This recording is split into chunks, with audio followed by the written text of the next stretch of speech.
2018. Welcome to MMA MARKS. I'm Ricky. I'm Buddy. What's up, man? Let's get down to business. All right, bud. How you been?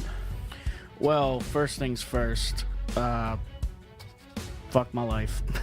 Yeah, fuck your life. That's right. What did you think about all them fights that went down this weekend, dude? That was a lot of fights. Yeah, I mean, I definitely was trying so hard to stay awake.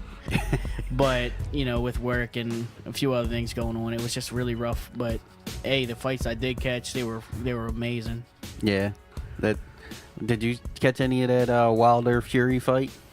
I only YouTubed the highlights and I've seen clips of the, Tyson Fury rising from the dead after being knocked down. Everybody said, a lot of people are saying it's a 10 count. Did you watch it? What do you think? I didn't watch it. We were watching the UFC, so I wasn't paying for both fights or nothing like that, or watching both fights at the same time. I don't have that ability, but I was very surprised that it was a split decision draw. But after hearing all the pundits give their reactions and then looking at the highlights from YouTube, I'm not too bad on the draw decision. I'm not too upset about it. But yeah, that coming from the dead thing with when Fury got knocked down, man, it's the greatest comeback in boxing history, pretty much. That's what I hear. So yeah, well, let me ask you this. What? So if it was an MMA match between those two, who do you think would win? I don't know. I mean, they're both obviously raw when it comes to... Yeah. I would have to say Fury, because Fury has the bigger heart, and you could tell, because you get knocked down like that to get back up. I don't think Wilder would get back up after that. I think Fury would beat him with heart. Yeah, I mean, the man lost 160 pounds for this fight. Came back from pretty much the dead. If I was a betting man, I would say 100%, because you didn't even take this into consideration, that Wilder would have won, because had he fallen, he wouldn't have had a chance to get back up, because Wilder would have been on that ass punching while he fell down. Okay. Yeah, I just made Ricky look dumb. Ooh, once in a blue moon. Hey, I'll take my opportunity whenever it arises. That's right. Even a broken watch is right twice a day.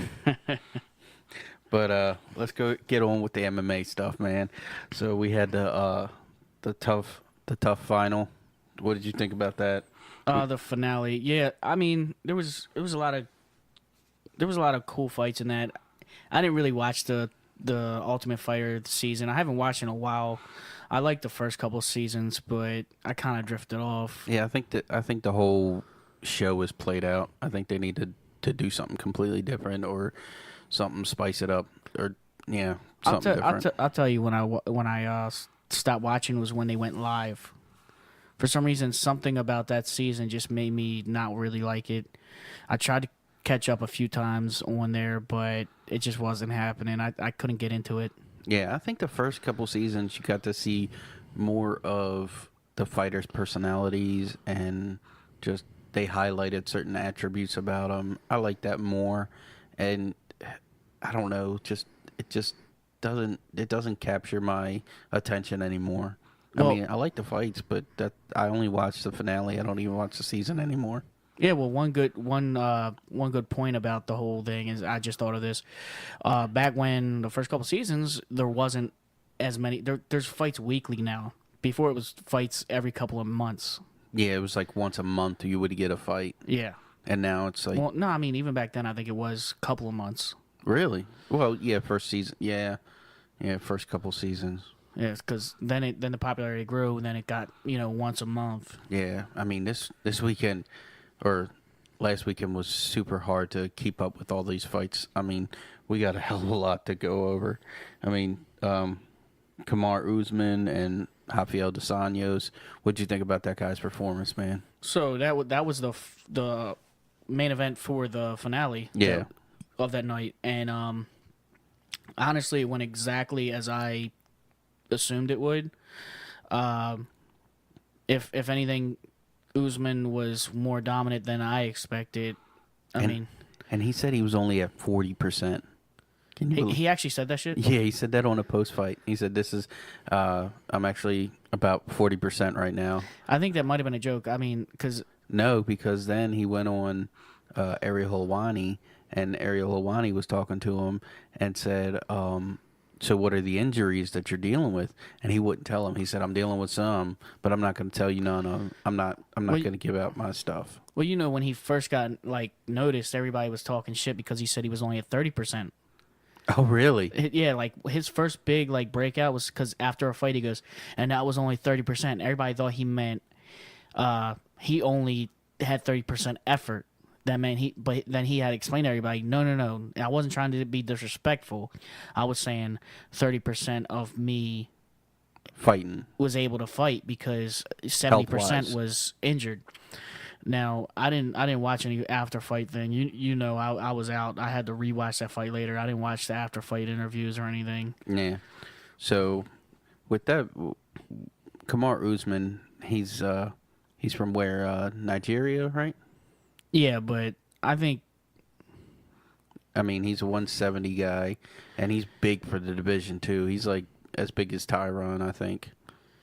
Yeah, and he's not straight up Nigerian to where he's been living in America for a while. Oh yeah, he speaks English real well and everything. Yeah.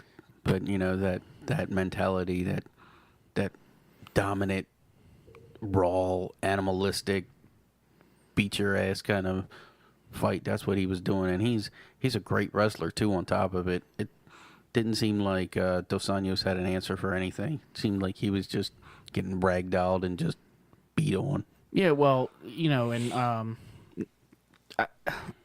RDA, he was a champ at 155 for a while, and he was a dominant champ, but it was getting hard for a weight cut. Then he went to 170, and he's fighting a guy that's a good 170. Yeah, Usman.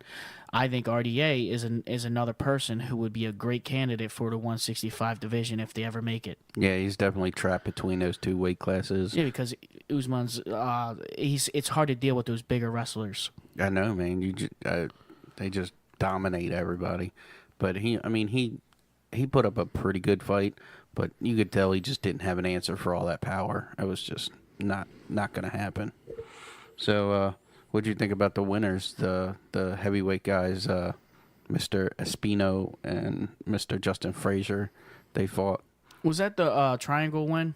No, Espino came over. He's a wrestler from the Canary Islands of all places, and he took down Frazier pretty quickly. Got on top of him, beat on him pretty good, and then he went for a Kimura or an Americana on top, inside control, and then Justin Frazier straightened his arm out, and he got the straight arm lock and tapped him out. Oh, okay, yeah, I remember this fight. Yeah, it was good, man. He was overall just dominant. Yeah, he was a pretty dominant guy. I don't know. I would like to see him with some higher competition because he didn't stick out to me. No, that's another reason why the Ultimate Fighter is not working too good is because they already have great talent. The Ultimate Fighter used to bring new good talent. Yeah, now it's kind of bringing mid card to low. You know what I mean? Hey, I won the Ultimate Fighter. Now I'm headlining the early prelims. Right. Yeah. I think that UFC Contender Series with Dana White looking for a fight, I think that brings a better talent when they scout them at these amateur venues, and you get to really see how they look and how they fight, and not just putting them in a super stressful situation for 9 weeks and see how they deal with people like they do it at the Ultimate Fighter.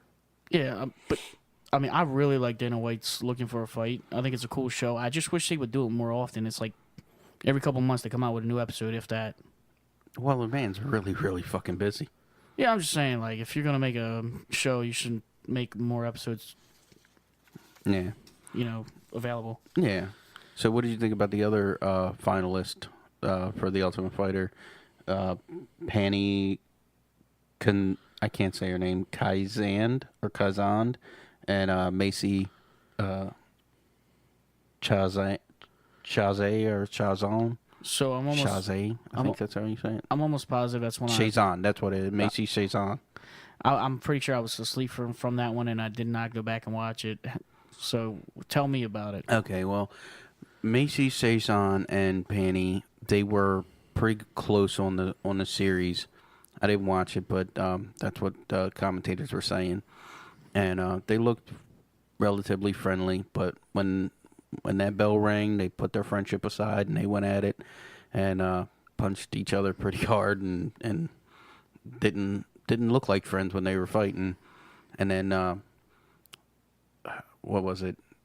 I think Penny went for a triangle and overshot it, and Macy got out of it, took her back, and choked her out. And now Penny fought the choke for a while, and then she just couldn't fight it no more. And Macy looks really, really dominant. I think, like, they were talking that she could even fight Cyborg one day. Yeah, I mean, I remember the fight. Once you started talking about it, I do remember watching it. I was awake, and yeah, I mean, I remember thinking when they faced off, I was like, these guys or these girls, but you know what I mean. Yeah. So I was thinking like they getting almost like they're about to make out. That's how close they were getting. At the end of the fight, yeah. No. Oh, I'm you talking mean about the face off? Oh, the face off at the weigh-ins. I remember that's what kind of like drew me in. I was like, what's going on here? And then they were talking about. I mean, they had a lot of respect for one another, and then they just went at it. Yeah. It was a pretty good fight. I mean, it was cool to watch. Yeah. And then we had, I guess, the black eye of the night with Joseph Benavidez versus Alex Perez. That reffing was just horrible in that fight. Well, as soon as I seen who was reffing, I called that. If you don't remember, I was like, oh, Yves Levine. I was like, okay, so we got another old school guy who just kind of known to make mistakes. Yeah, what do you think about the reffing situation in MMA right now, man? I would like to see new refs, different refs. You think it's a personnel issue, or do you think it's a training issue? Personnel. Personnel? Yeah. I mean, it's people making bad judgments. That's you're making bad calls because you're bad at your job. He would probably make a bad call on anything in life. You know what I mean? Like, damn, calling a man out. I'm just saying that's not something you can train. You know what I mean? Well, it's whether you have it or you don't. I mean, some people are less likely to make a bad call, but I'm just saying with some of them, I don't think that there's no fixing. Well, I mean, yeah, there's Steve Mazzagatti, who is just horrible ref, and I didn't think he was that bad, but I know what you mean. Yeah, and then Dan Mergolati gets a lot of flack, but I don't think he's that bad. Yeah, I don't think he's that bad either. But Yves Levine last night, just so the listeners understand. Last night? Or Friday night? Yeah, Friday night, excuse me. Time warp. So Joseph Benavidez is beating the crap out of Alex Perez. It gets on top of him and is just pounding him and pounding him and pounding him. And then Yves Levine comes over and it looks like he's going to break it up. And he puts his hands on both fighters. So you're thinking that's the end of the fight. But then Alex Perez grabs Benavidez' legs, and then Yves Levine backs up and says, continue fighting. So he, like, stopped it and then restarted the fight all over again. It was just horrible. And then, of course, Benavidez looks at the ref like, are you serious? You touched me. That means the fight's over. You stopped me from hurting him anymore. Now he's got a better position, and I got okay, whatever. And then proceeds to jump on top of him again, roll him over, and beat the crap out of him again. And finally, I think Yves Levine's seen enough and stopped the fight again. So hats off to Joseph Benavidez getting 2 stoppages in one fight. I mean, that's a hat trick in itself. Yeah, and I mean, just what I seen. I mean, you say he touched both fighters, which is the case. But what really made it apparent that he stopped it is he literally Cause like just imagine somebody leaning over somebody else that's on all fours. That's Joseph Benavidez was leaning over, punching him in the face as the other guy was on all fours. So the ref puts both hands on Joseph Benavidez's chest and pushes him off of him. Yeah. So that's literally you're pushing the fighter off of the other fighter. Fight's over. Yeah, absolutely. Soon as and then he's seen the guy was still moving. He's like he backs off like, oh, never mind, keep fighting. You can't. You see, that's why I'm saying there's certain things you can't fix. You make a judgment call, you make a call like that, you stick with it. Yeah, even if it's a bad call, you got to stick with it. Yeah. And Early stoppage, you got to stick with that. You can't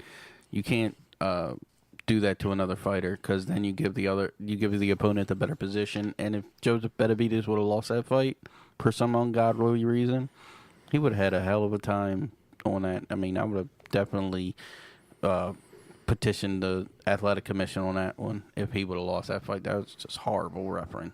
Yeah.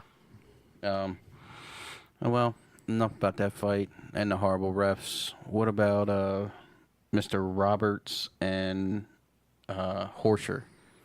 You remember that? That was a prelim fight. And Yeah. What do you think about that? So I would say probably one of my favorite fights I've seen in a while. So what was the two names again? Because I just remember their last names. It was Roosevelt Roberts and then Daryl Horcher. Oh, okay. So in the first round, Roberts got Horcher in like it was a guillotine or just a regular headlock or something. It was just crazy, and they were up against a cage, and then like he literally made him go completely vertical up in the air. Yeah, perpendicular to the ground. So he's horizontal, not vertical. Yeah, horizontal. Yeah, and then it was cool to see, and it was like, wow, that's nuts. And then I mean, that guy was choking the life out of him in the air. So imagine having somebody in a front face headlock like guillotine, holding them on the cage horizontally while you're choking the life out of them. Yeah. And I mean, did he go limp on the cage? I honestly don't remember. Like you said earlier, we watched a lot of fights. I just remember like marking out to that because it was really cool to see. Oh my god, yeah. But I don't remember every detail about that fight. But one thing I want to point out that was kind of important in my eyes is that Roberts had a weird, awkward striking style, and he wasn't exactly winning, but he wasn't losing the striking, but he definitely wasn't dominant with the striking. No, it was very competitive on the feet that night, and he has a unique style. Yeah, he was a very herky-jerky kind of lanky, timing off a little reminded bit. Me like almost like an older man the way he moved, like an older man. Like he's very almost stiff but not stiff though. Yeah, I've never seen a style like that. The closest thing I could think about was Keith Jardine, but that's going back a ways. Yeah, I think. Well, and plus, I think Keith Jardine was more explosive. Yeah. I mean, but that choke was fucking nasty. Yeah. Hats off to Mr. Roberts. Brian Caraway lost again. We skipped over that fight, but that's something that's normal. I was just saying, I don't even care about Brian Caraway no more, man. I feel bad because I feel like he has that losing record. It feels like. Yeah, he's just always catching a short end of the stick. I don't know, man. So, you have any other fights that you want to talk about? No, with that night, no. But I'll tell you what. One thing to mention, which is kind of crazy, is there's one judge that actually scored that main event. Very close. It was like 48-49. What? Exactly. No. Those numbers could be wrong, but it was like one off. It was 10-8 rounds, Like it was a close. You mean 10-8 rounds? Yeah, that's what I said. Oh, I said it was 5-10-8 rounds. Too many numbers. I thought you said 5-8 rounds. I was like, what the hell are you talking about? So yeah, I mean, that's why. So the refs are, sometimes they make bad calls, sometimes they don't. Whatever. If anything, I say, ref. We can keep the refs. It's not a big deal. That make a bad call, whatever. Then we switch them out for a while. But the judges is where it's the real issue in MMA today. Yeah, and you just don't want. The thing I don't want to see about the judges is I don't want them to fall into that boxing corrupt mentality, because boxing is so messed up with the judging and everything lately. And I guess forever and a day. But MMA's new. MMA is only 25 years old, pretty much.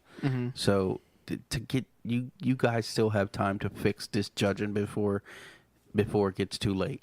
And these with everything the way it is now, man, you, like I said, you have the time and the ability to recognize the problem and fix the judging.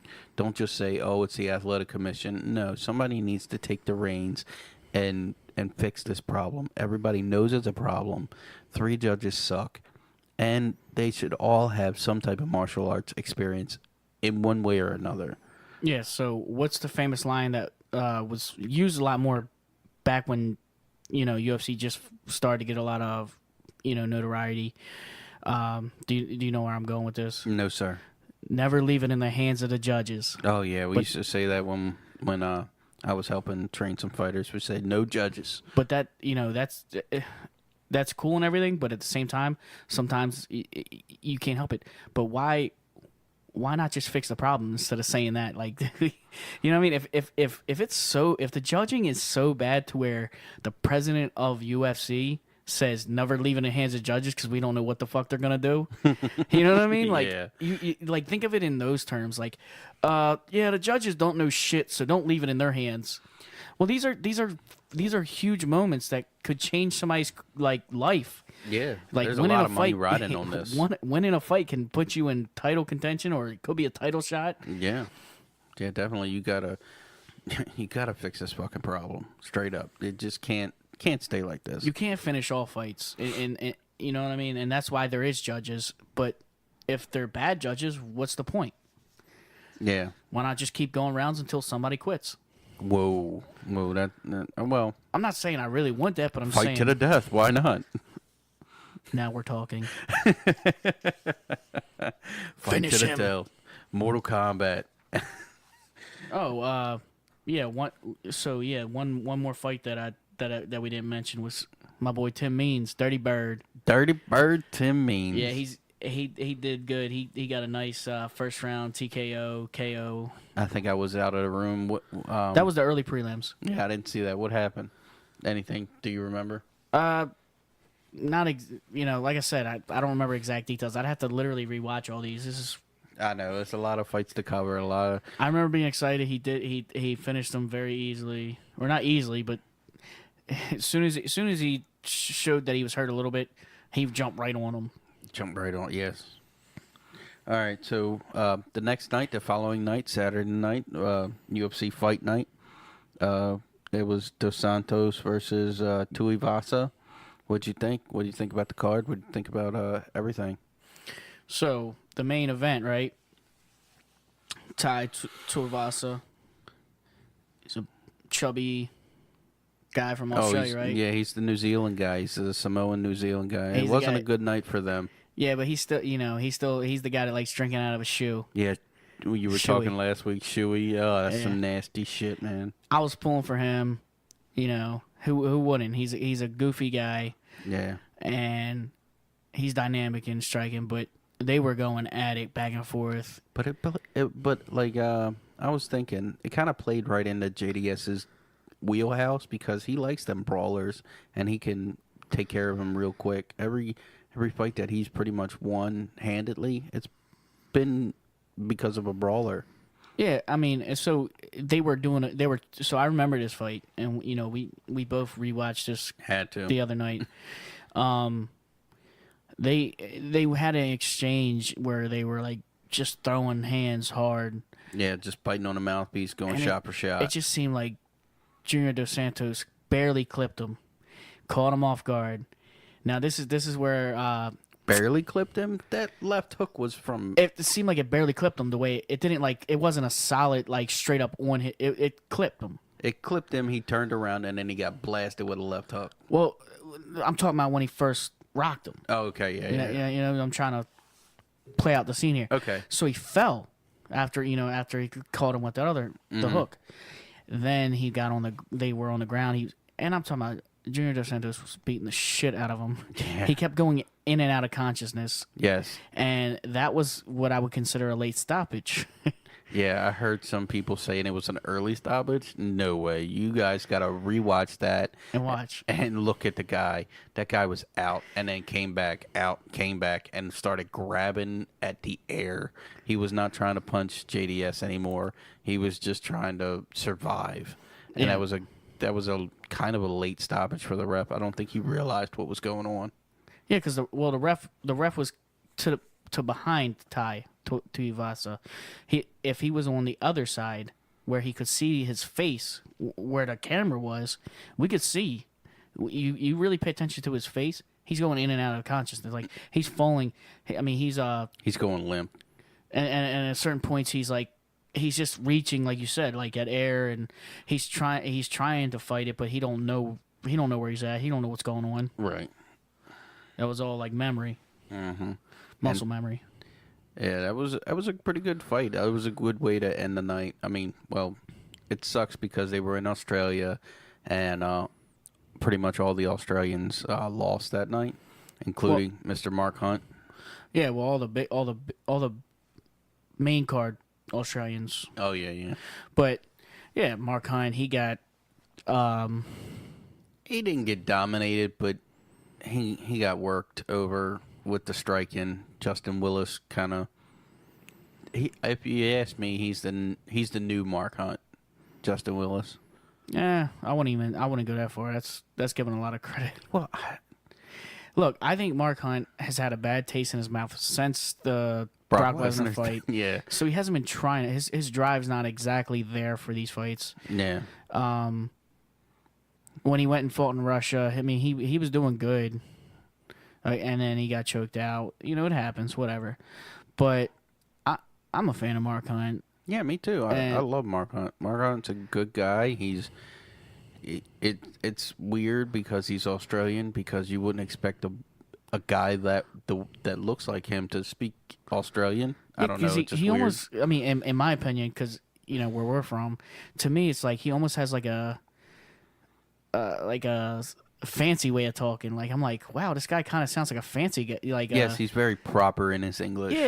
And I'm like, okay, I thought this guy would have like a raspy, rough voice. Yeah, you would think he's a tough guy. Yeah, but he talks very like proper, and but at the same time, he is rough. He will knock you the fuck out. Oh my god, yes he will.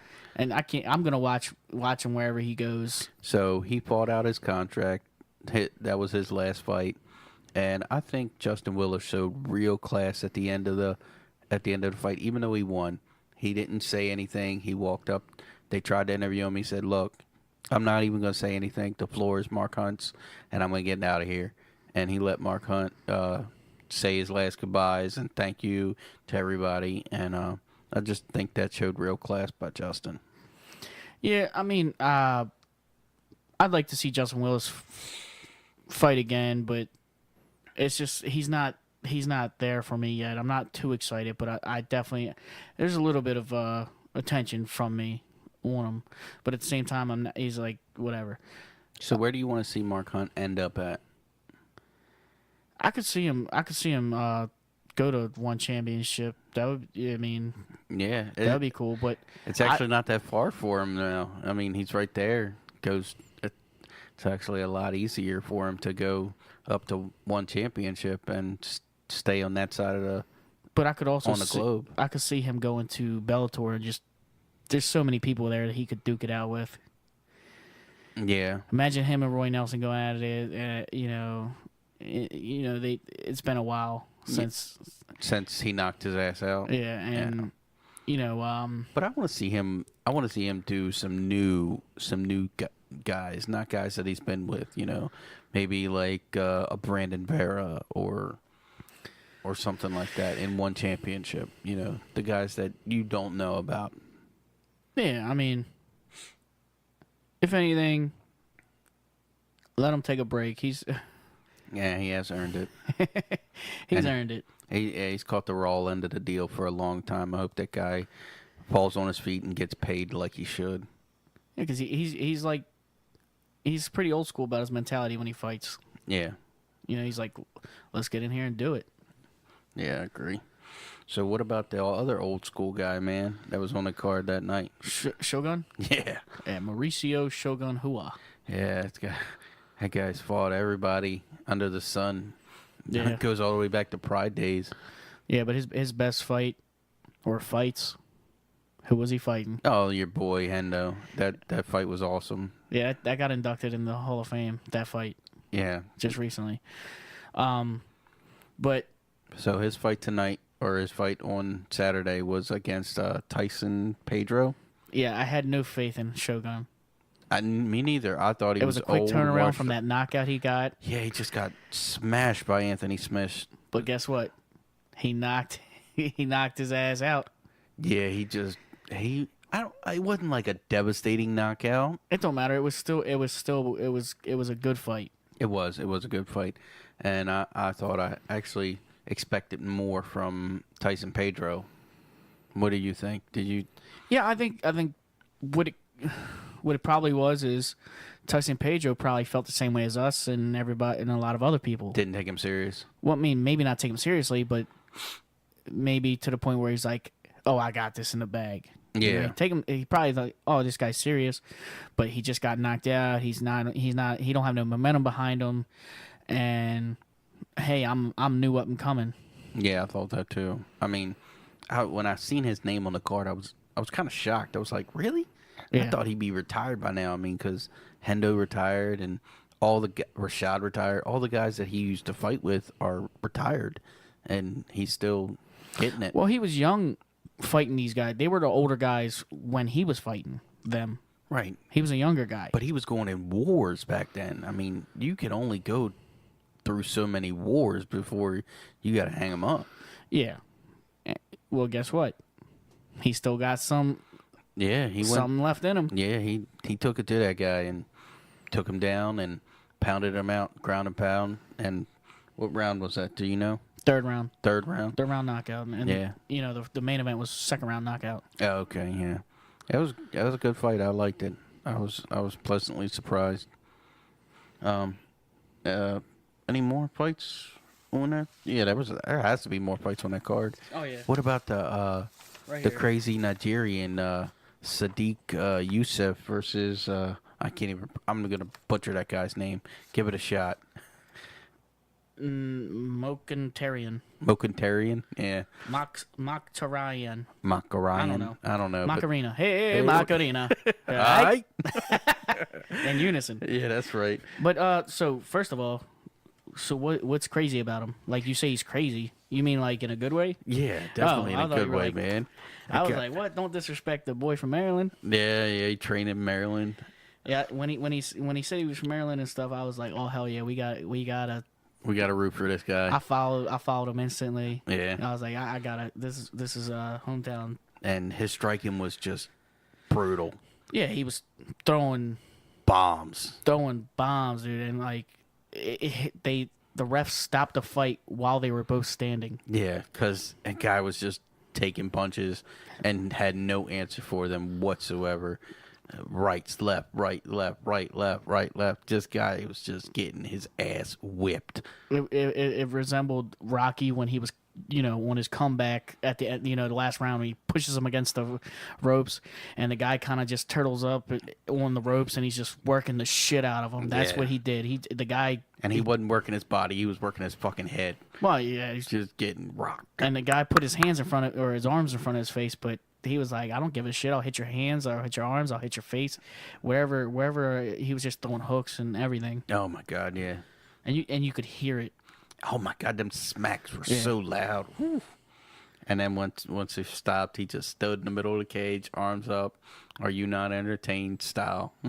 Yeah, and if we're going in a certain line, I think that you might have skipped one of my favorite fights. Which was what?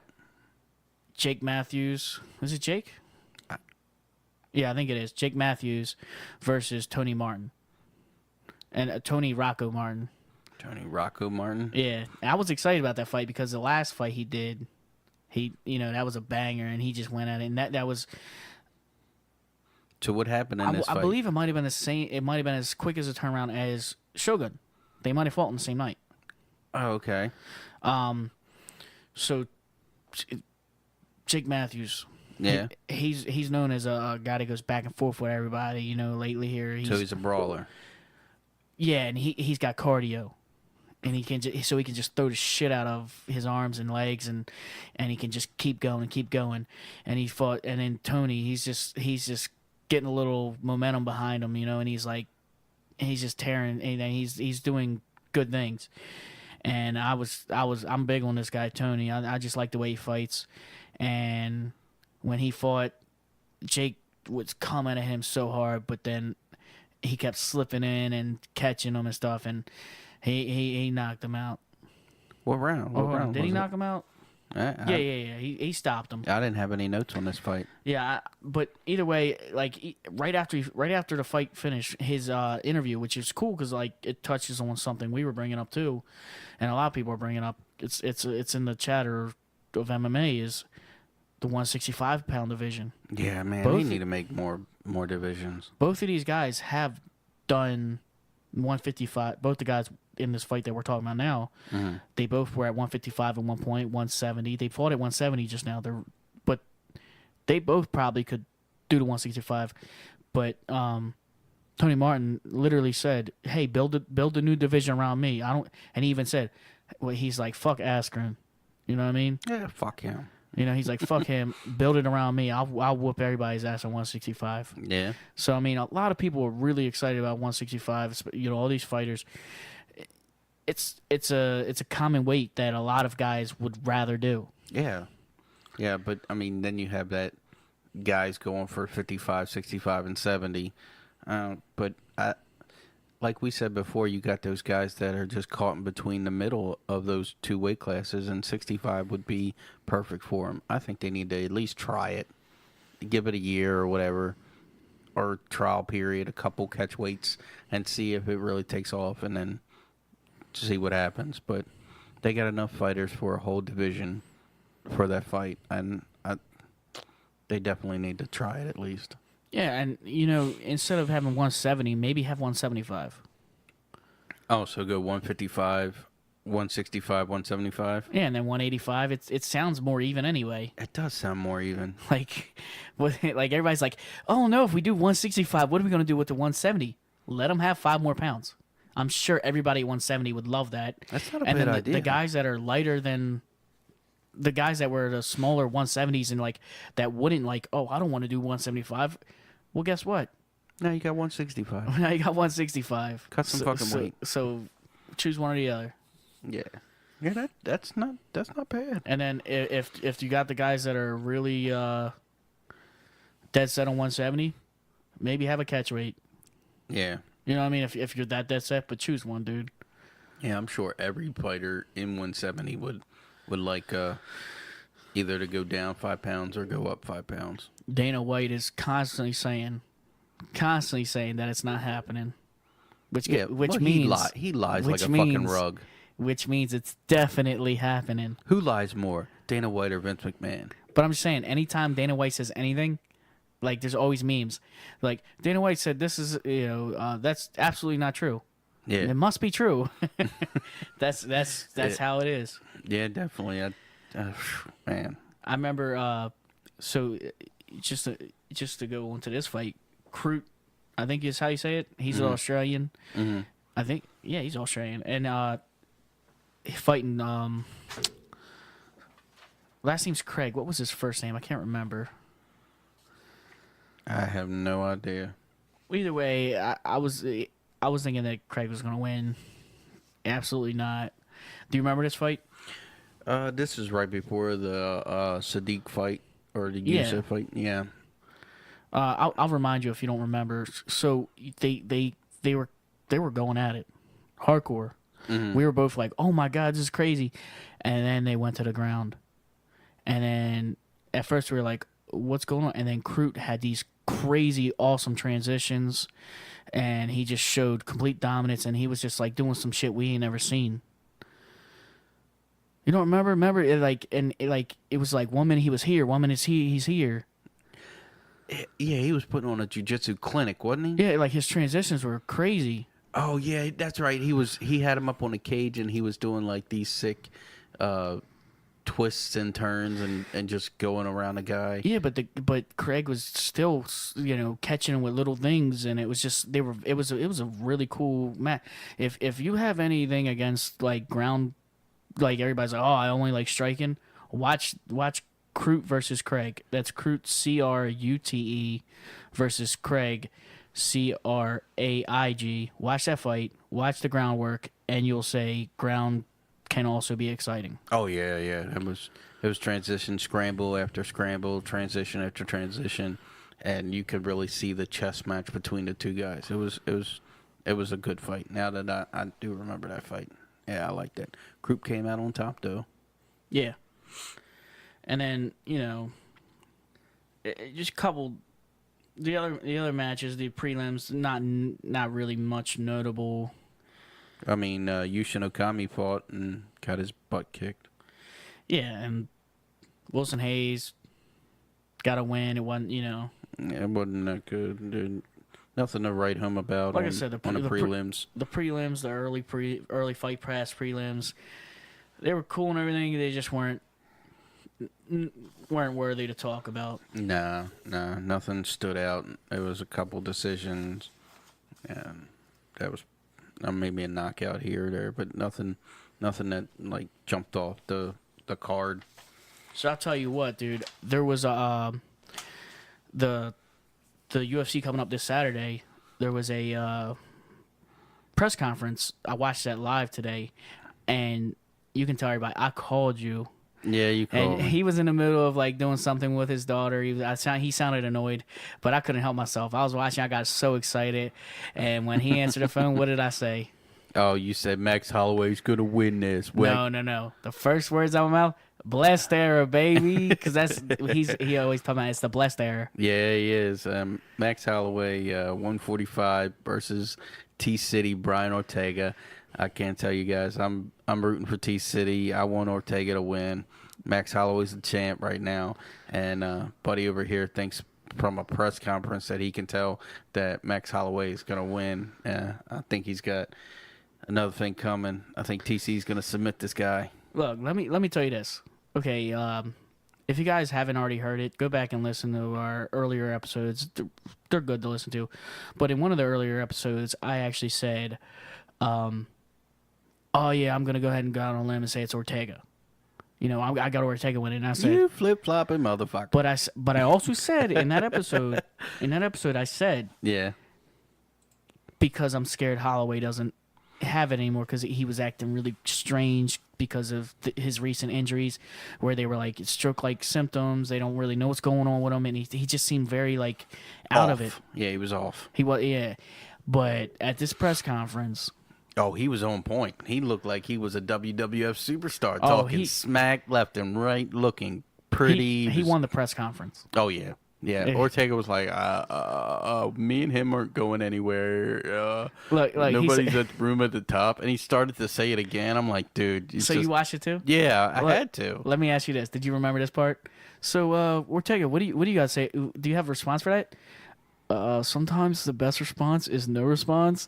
And then Max Holloway grabs his mic and says, or you just don't have a response. like he had him, dude. Yeah. And I think honestly, it had a lot to do with that's where people like McGregor and everything. These guys are taking notes from him. Oh yeah, the mental warfare is on point now. And I believe he won that mental warfare. And you know what? I think Max Holloway still got it.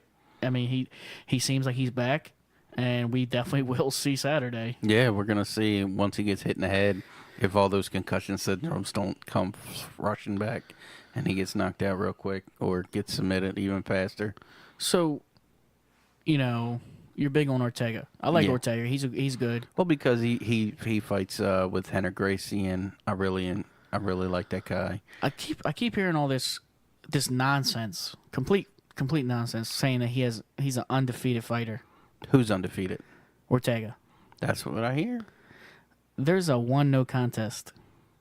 Jesus. Hey, he No, might no, have no, won. no. He won that fight. He won that fight. Let's get into this. Come on, what you it got got? overturned. Yeah, it got overturned Because why? because of drugs. What drugs? What was it, steroids or something? Straight up steroids. Straight up steroids.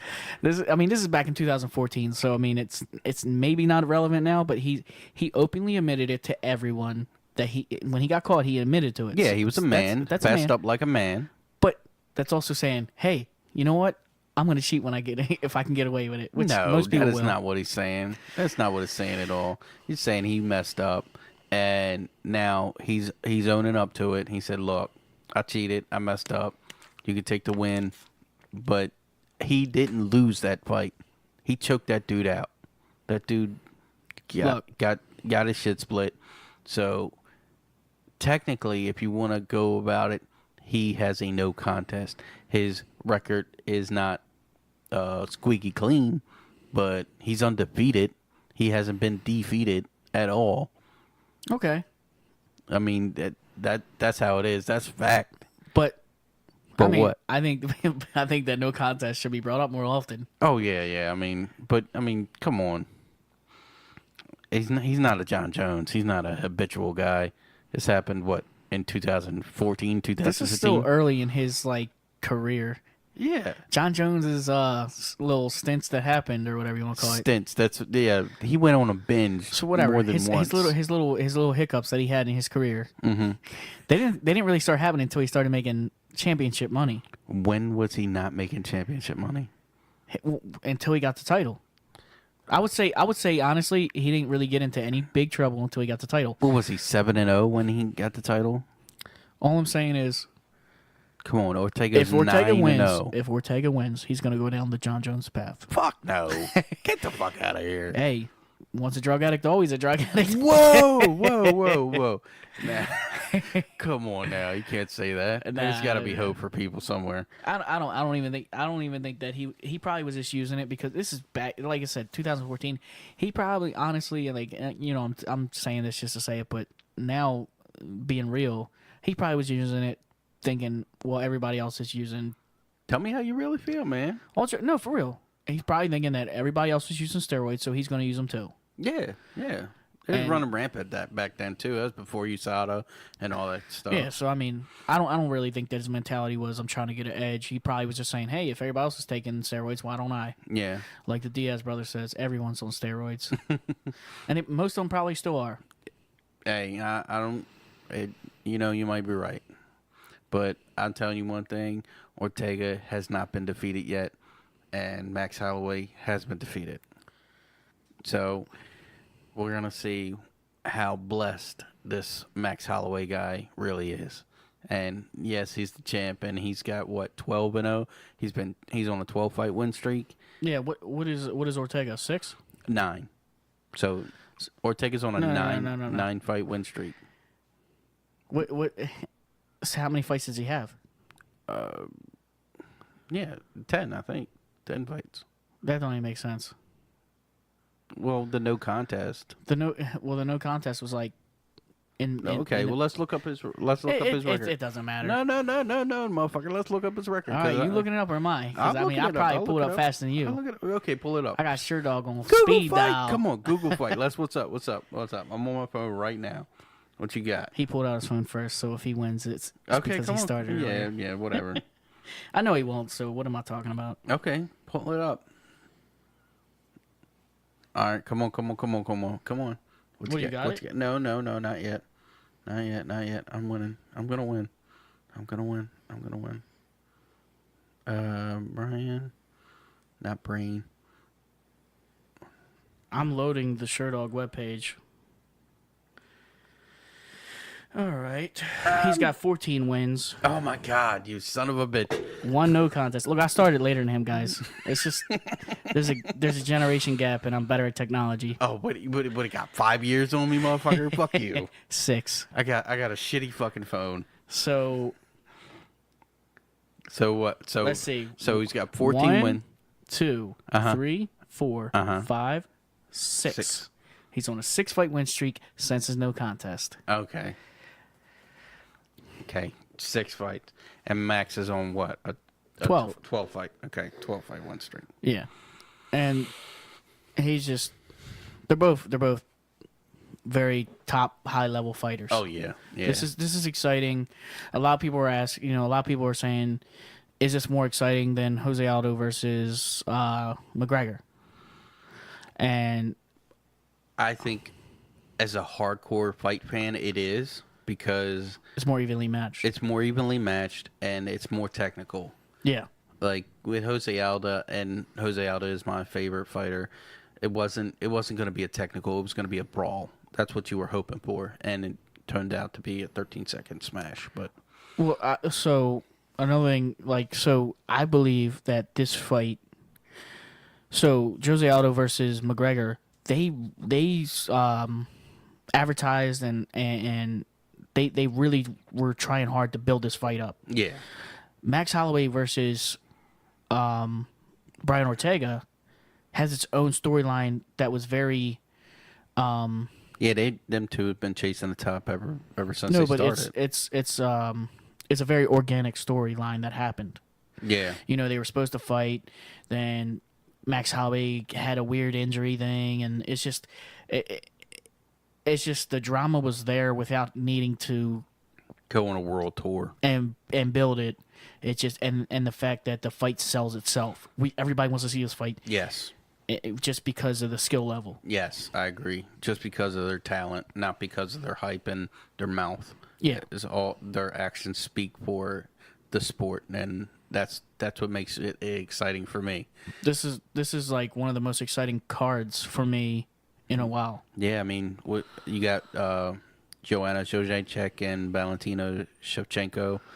Yeah, and I'll tell you, I'm big on Valentina. Me too, man. I think she's gonna win. I think she's gonna put She's her got out. that calmness about her that I'm gonna just wax your ass. And She's delusional Joanna over there. I'm still the queen. I'm the goat of women's MMA. Boogie Woman. Yeah, this lady's off her rocker. I like her. She's good. I just like Valentina. I think Valentina's gonna.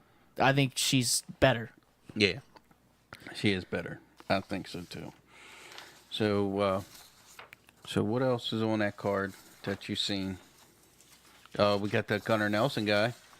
He's on Gunnar Nelson. He's fighting Oliveira. Alex Oliveira. He's fighting Alex Oliveira. Yeah, and that's the cowboy. Yeah, Cowboy Oliveira. Definitely. I'm looking forward to that fight. How do you think about Gunnar? Do you see him, man? He did a whole body transformation, lost a whole bunch of weight. He's shredded now, dude. No, I did not actually see that, but I'll be the first to say that if I was a betting man, so Gunnar Nelson's mainly known for his ground and submission. I mean, obviously he's got skills on stand up, but I feel like Alex Cowboy, I think he's gonna beat him standing up, and I think So I'm gonna go with Gunnar Nelson's probably gonna lose by some kind of stoppage. Yeah, I agree. I think he's gonna get caught. I agree too. And then you got Eric Anders versus Elias Theodora or something like that. Theodoro. I don't even know how you're supposed to pronounce that, but I don't know. Eric Anders. That's what I got too. 100%. Eric Anders. He's gonna beat that ring card boy, whatever his name is. Yeah, well, Eric Anders was just recently on a tear, meaning he was beating a lot of guys. Yeah, left and right. And he took short notice fights. He was showing a lot of determination, but didn't he fight? He fought Santos, Thiago Santos, his last fight. He took a short notice fight. Yeah, so and beat him. Yeah, but both of those fighters weren't supposed to fight that. They weren't the original fight. Thiago Santos took that fight on a short notice, and so did Eric Anders. And then who he was supposed to fight actually ended up getting injured last minute, so Eric Anders stepped in. So they're both middleweight fighters. Yeah, who fought at light heavyweight against each other. Yeah, because they were both taking short notice fight for light heavyweight. And speaking of Santos, he's on this card too. Yeah, but so when they fought, if you don't remember, it was so crazy. Do you remember that fight? Yeah, there was a war. That was a fucking war. And when I talk about Eric Anders was trying his best, but he got tore up. Yeah, Thiago Santos is much bigger. Yeah, and I think he was just more comfortable at that weight class. Yeah, he's a natural Who's 205. Thiago Santos fighting? He's fighting Jimmy Manawa. Okay, so that was who Eric Anders actually replaced. Right. Because Jimmy Manawa got injured when he stepped off the plane. Seriously, like it was like that quick. So they're running it back. Yeah. And this is exciting. And this was the fight that was supposed to happen like 8 months ago. So I got Thiago Santos winning. Yeah, me too. That's what I'm hoping for because the aggression is just much higher. Both of the guys that I talked about how they fought each other, if they fight how they fought each other, because they're both their last fight. Mm-hmm. If they fight how they fought each other, they're gonna win. They're gonna win. Both those guys, I believe, are gonna win because they're both exciting power strikers. Yeah, it's a stack card, man. Yeah, we got one more fight to. Well, I think we have one more fight to talk about that I can see is the Claudia Gadelha versus Nina Azaroff. Yeah, that's I really like Claudia. She's been tearing shit up. Hopefully, she's getting to get that 135 championship soon. Or she fights on 125, doesn't she? Strawweight, whatever that is. Yeah, it's 125. But I'm not. I mean, she's cool. She's all right, but female fighters aren't your thing. I'm saying I would be willing to bet on Nina. Yeah, and kind of funny that she's fighting on T City's card. Oh yeah. Yeah, that's cool because they had a little thing going on. Yeah, or she had commented on Ortega's Instagram saying, "I would have your babies." Yeah. And then they met up, and I guess something happened. They must have practiced having babies. And then he was commenting on hers afterwards, saying, "Oh, you look tired," kind of humble bragging. Yeah. He's letting the world know. So another thing that came out this week that we finally figured it out was Israel Adesanya versus Anderson Silva. That's on. Oh my God! So we got Stylebender versus the Spider. Yeah, these guys are similar styles, stand-up kickboxing. Yeah, he said Stylebender, Israel Adesanya. Mm-hmm. I had said that he's one of my current favorites. Mine too. And he has said in many interviews, my favorite fighter is Anderson Silva. He's the reason why I do MMA. I saw a skinny black man. This is his words. Mm-hmm. I saw a skinny black man beating all these guys up. He goes, "Hey, if he can do it, I can do it." Yeah, he's a skinny black dude too. He literally, like, his main inspiration is Anderson Silva. And yeah, I would say honestly, like, I see a lot of people saying, "Well, Anderson Silva in his prime could beat Adesanya," and I think all these people are downing Anderson Silva. That's why they're saying that. Yeah. This is going to be a tough fight for Israel. It's going to be tough. Does Prime Anderson beat Adesanya right now? No, easily? No, not easily. I mean, it might happen, but I don't. This is a pick'em fight for me. People were high on Anderson Silva in his prime because he was fighting guys that weren't like Adesanya. Yeah, I agree with that. And this is back when it was not as well-rounded of fighters. Now, when he fought Diaz was the closest thing to his style. And you talking about that's kind of recent though, isn't it? Kind of, a couple years. That's okay. That's one of my favorite matches of all time. Oh, really? Because of the way Diaz treated him. Oh, he taunted the fuck out of him. When he just stayed standing still, and when he laid on the ground, got back up. It was hilarious. Yeah, he taunted him so bad. But when they did fight and they did clash, Anderson didn't look comfortable. He didn't look like the dominant champion that we're used to seeing. So I'm real curious on how Adesanya is gonna take the fight to him. Is he gonna take him down? Is Anderson gonna take him down? I think what we will see though is Anderson actually engaging, maybe taking control by clinching instead of sitting back and picking his strikes. I think that's where you beat Israel, is when you get a hold of him and don't let him strike you. All right, well, let me go out on a limb and say this. 'Cause, I mean, this fight's not coming up anytime soon. It's kind of soon. It's in January, right? It's the same card as the Kelvin Gastelum versus Whitaker. Yeah, Robert Whitaker. And so if either one of them get injured, Adesanya or Silva's going to take that place. But I think, for one, he's younger. Israel. Yeah, Israel Adesanya is younger. Yeah. For two, I think he's stronger. So I think I don't know. You don't doubt the old man strength, man. Old man strength or not, and he's got popped for steroids before.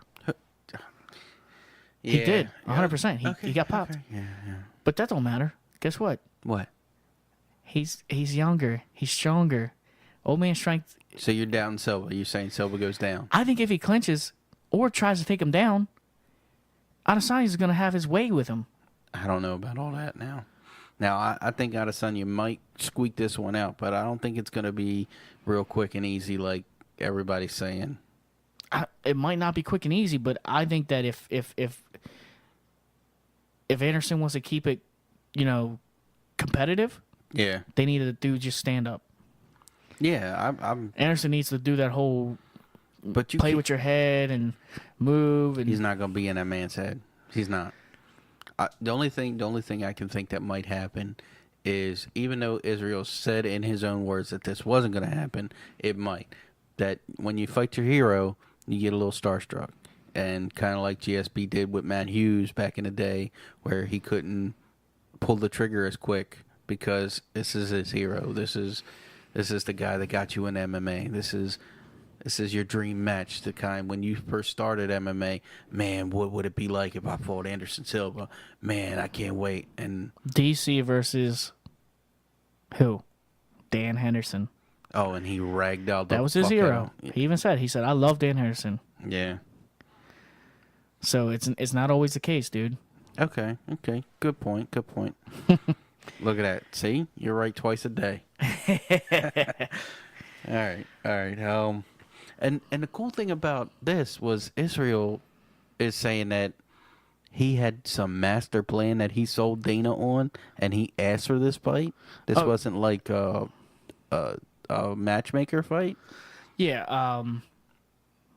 Well, I mean, what was it? This was from Chael, right? Yeah, I heard this from Chael. Yeah, But I actually heard this from Israel too. He said that Dana, how did he put it? He sold Dana on his master plan, and that's basically all he said. Yeah. I was trying to remember because it was kind of a blur, but I do remember watching that Chael clip and everything, or Chael Sonnen's podcast. But oh yeah, I remember because now I remember. I was excited talking to you about it. Yeah. He said he had a master plan, and he sold Dana White on it. Okay, so with me, the first thing comes to my mind is, okay, if he has a master plan, and Dana White's hot on it, it's got to be big. So my first thought is, hey, what's next? Well, first of all, you get the title after fighting Silva. Yeah, so it's gonna be I'm fighting Silva. I'd whip his ass, and then what's the big move? Why not fight John Jones? Whoa. I think that's a good. That would be very ballsy. Israel Adesanya versus John Jones. What a fight that would be. Well, I think a lot of people are like, well, John Jones is so much bigger. He's making 205. Yeah, easily. Israel Adesanya is 6'4". No. I meant John Jones is making 205. Israel Adesanya can definitely get up to 205. Yeah, he's 6'4". 6'4". He's tall. He's lanky. Yeah. Who knows how that fight would go? I mean, I hope it's for a super fight with 2 titles, though. That'd be nice. Yeah. Yeah, I hope that fight happens now, man. Now you put that in my head. It's looking real nice. Real nice. There's so much talk of John Jones going up in heavyweight. Yeah, that all depends on DC. If DC retires early or DC gets his Brock fight and he wins, he's not going to fight John Jones. Yeah, but John Jones has been talking about going heavyweight for a long time. He's been hinting around at it. I thought still John would love Jones to said see he him didn't. versus Kane. Who? Jones, Jones versus Kane? a heavyweight. Yeah, that's what I thought. Kane's return was going to be? Yeah, I thought Kane'd come back and he'd fight John Jones. Is he ever going to return? He's got a lot of back problems, I heard. Doesn't everybody? Yeah. But so what else is upcoming? Well, you got all that McGregor. Oh, the McGregor bullshit. Fucking Dana White pissing everybody off. Who knows? He's trying to hide he's trying to pad his boy, protect him. So Fucker. there was a bunch of rumors that 1 minute McGregor's fighting Cowboy, the next minute it's definitely not happening, then it's happening, and then all of a sudden, what happens? Fucking Dustin Poirier post red panties on his. Posted a picture of red panties, and you know why he did that?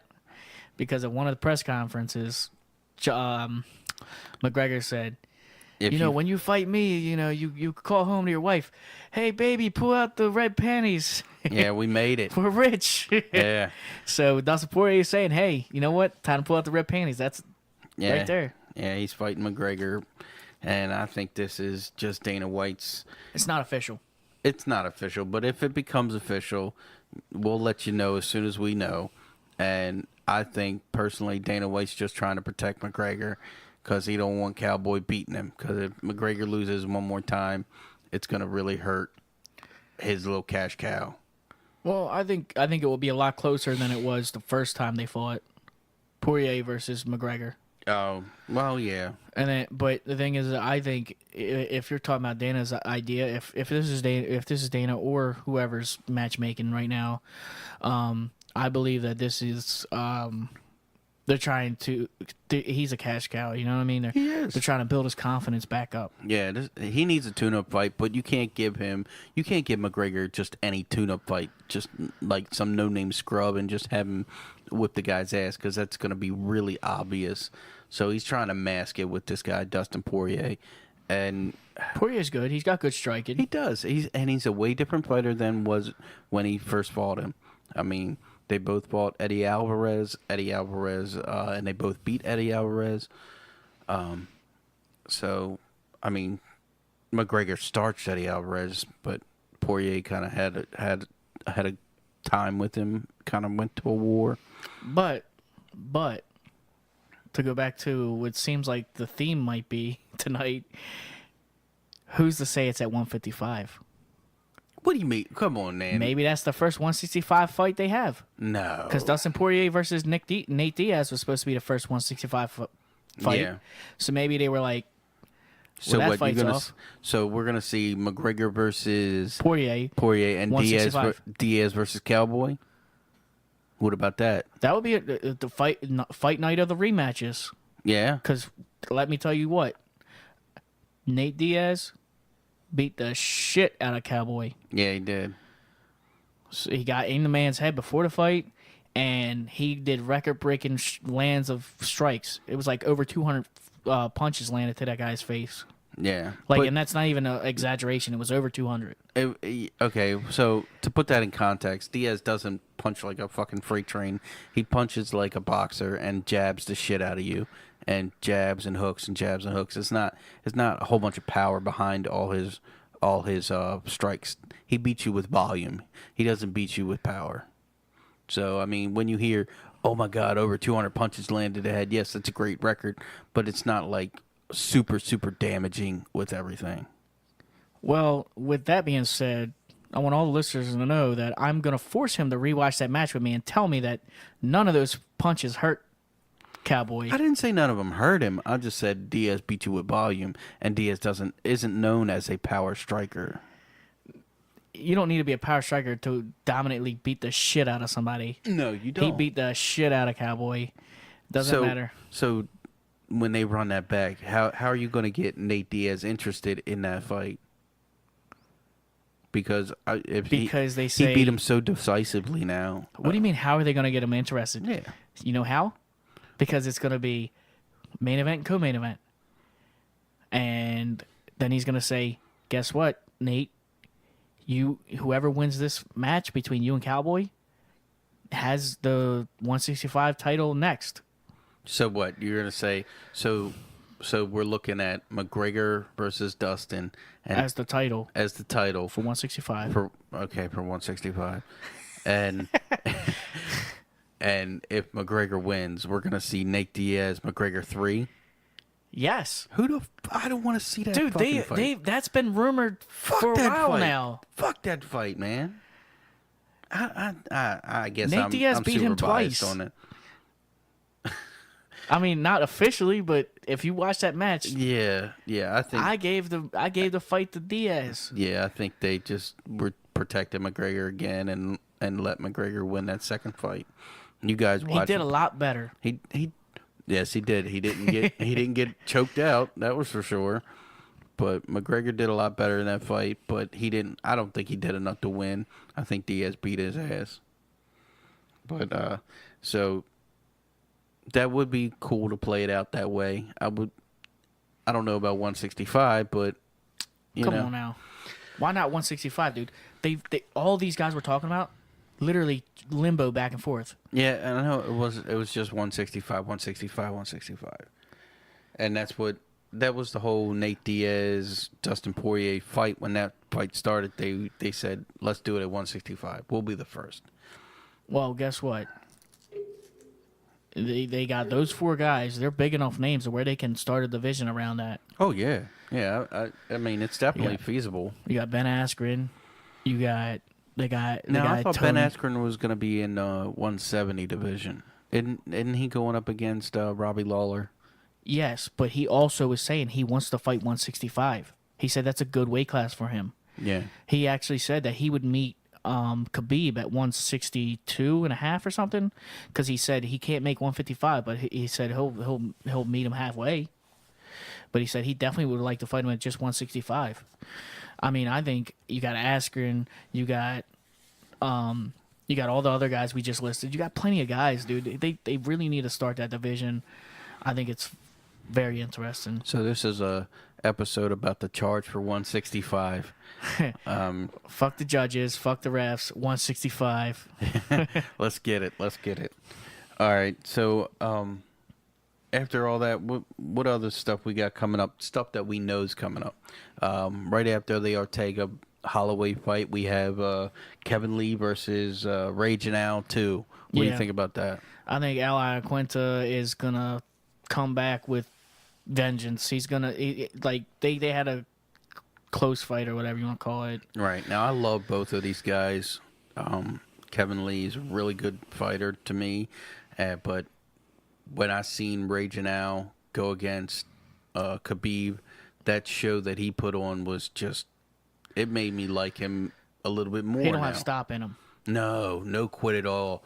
Nothing but heart, and you really feel for the guy, and you want him to win. He's the Rocky. He's the new Rocky for me, man. Yeah, and then you got, I mean, Kevin Lee. He's had a hard way to go. His last couple opponents were just killers, dude. Yeah. I mean, he fought Tony Ferguson. He had that staph infection on his chest and shit. It was nasty looking. They were telling the commentators, like, don't mention his staph. And first thing Joe Rogan does is that fucking staph on his chest?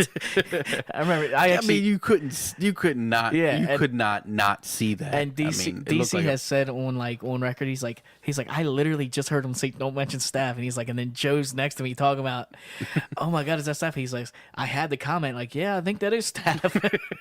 So, I mean, but here's the thing, like, he had staph infection. He was fighting, the infection and everything, and he still had a competitive match with Tony Ferguson. Yeah.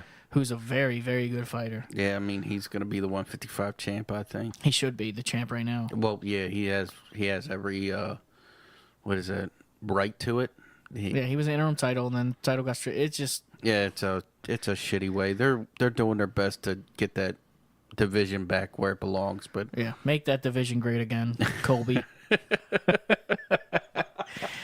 Make 155 great again. Yeah, and Colby's doing 170. Fuck Colby. Colby's a piece of shit. I don't hate him.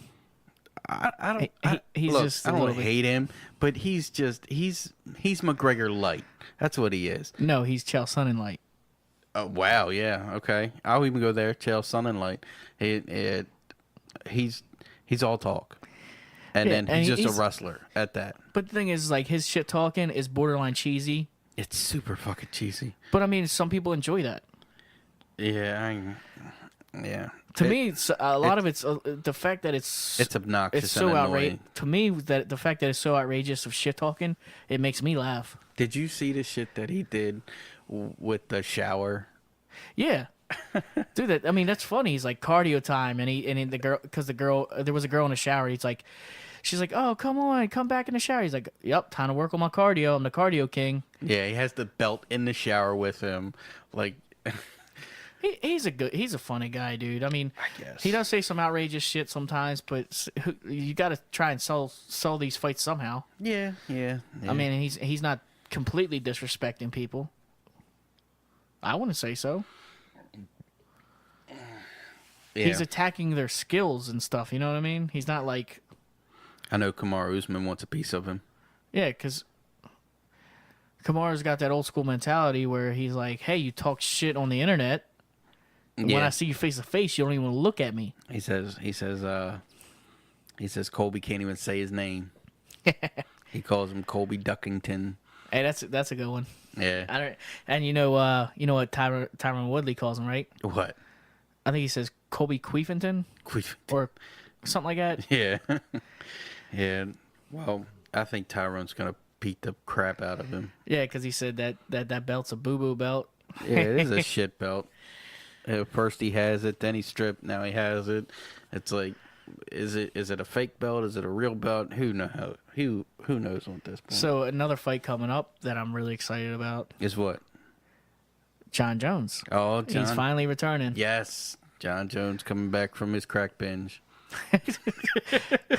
How you gonna hate on John Jones like that? Oh man, I don't know, man. He's still the GOAT. His skills are very good, and I will say when he gets in the cage, his skills are unmatched. But the outside crap is just, come on, man, get your shit together. So we're watching a rematch from a very, very close fight. Yeah, John Jones versus Alexander Gustafsson. Yeah, Oh man, that's gonna be a good fight. the Mauler, The Mauler Johnny Gustafsson. Bones Jones. Yeah, the Gustafsson is from Sweden, and he's exactly built like John Jones. Doesn't have all the skills John Jones has, but has the same exact build as John Jones. Yeah, when they fought the first time, Alex's boxing was more crisp. You think his And boxing's the thing fallen is, off? it's like, well, no. I mean, I don't even mean exactly just in the fight though. Like, he was known to have a better boxing skills, but if you remember the fight, it was Alex's wrestling that really that threw John Jones off. Yeah, threw a wrench in John Jones. Because John Jones wasn't expecting his wrestling to be that high level. Right. He was taking John Jones down. Everybody's like, "What?" Yeah. You know. He was the first guy to take John Jones down. Period. Yeah. Wasn't Yeah. he? Yeah. I mean, and so I rewatched this fight plenty of times because it was a very controversial fight, and I will say, and I've told Ricky this plenty of times, that even back then when I first watched it, I said no, Alex won that fight. He got robbed, split decision. You know, it should have went the other way. Well, after watching the fight a couple times, and even years later or whatever, John Jones definitely won that fight. If anything, John Jones got robbed because somebody, one of the judges gave it to Alex. Everybody was... See, the thing is, the mentality was different. Everybody looked at John Jones as this great fighter. He's so great, oh my God.